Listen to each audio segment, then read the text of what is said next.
Yaani Watanzania hapa kabisa mnaonyesha kabisa nini ni wajinga. Hapa hakuna chochote mnaweza niambia na hamna kitu cha kunifanya. Nini mnagalia masikio?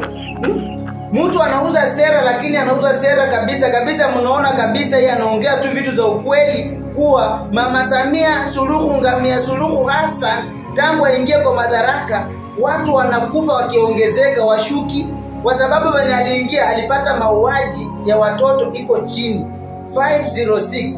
Yeye akaingia pale akapata akaongezesha mauaji ikafika 1,104,000. Hao si watu wamepanda asilimia ngapi? Mingi sana kwa kupitia hiyo uongozi wake, si ndio?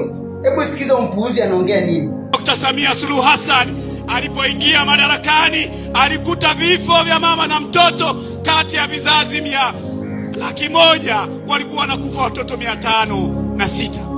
Baada ya yeye kuingia madarakani, kwa sababu sera ni bora, kati ya watoto 100,000 wanaozaliwa wanaokufa ni 104,000. Makofi kwa Dr. Samia Suluhu Hassan.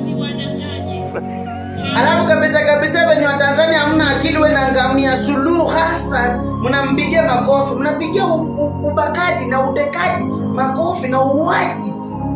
You bloody fucking manywinywi na mama yenu na nywinywi yenu hiyo muende mkafia huko.